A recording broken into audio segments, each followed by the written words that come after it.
ဒါကတော့ကဘာပေါ်မှာအန်ဒီရရှိဆုံးလေစိတ်အဖြစ်သတ်မှတ်ခံထားရတဲ့ Tanzan Hillary လေစိတ်ပါလူကလာလေစိတ်လို့လည်းခေါ်ကြပါဒီလေစိတ်ဟာနီပေါနိုင်ငံလူကလာမြို့မှာတည်ရှိပြီးတော့ပြည်တွင်းလေစိတ်တစ်ခုလည်းဖြစ်ပါတယ်။ Everett တောင်တက်ခီးစဉ်အတွက်စတင်ရနေရာတစ်ခုဖြစ်တဲ့ Base Camp မှာရှိတဲ့အတွက်ကြောင့်လူသိများပါတယ်။1964ခုနှစ်မှာ Sir Edmund Hillary ရဲ့ကြီးကြပ်မှုနဲ့လေစိတ်ကိုတိစောက်ခဲ့ပါတယ်။လေစိတ်ရဲ့ပြေးလမ်း1929ပေရှည်ပြီးတော့68ပေကျယ်ဝန်းပါတယ်။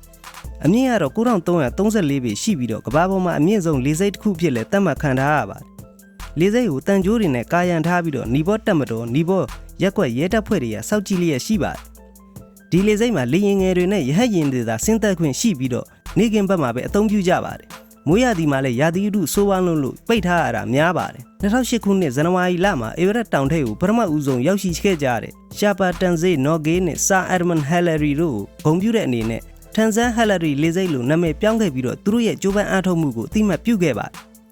။လေစိတ်ကိုအောင်မြင်စွာဆင်းသက်ဖို့အတွက်ခက်ခဲတွေအများကြီးရှိတဲ့အတွက်ကြောင့်နီဘောအာနာပိုင်အဖွဲ့တွေကမြင့်မားတဲ့စံကြုံနှုန်းတွေသတ်မှတ်ထားပါတယ်။ဒီလေစိတ်မှာပြန်သက်မဲ့လေရင်မှုတွေကနီဘောလေချောင်းလိုင်းမှာတစ်နှစ်ကျော်အတွေ့အကြုံရှိရပါမယ်။လေရင်မှုလေ့ကျင့်ရေးဆရာနဲ့ဒီလေစိတ်မှာအနည်းဆုံး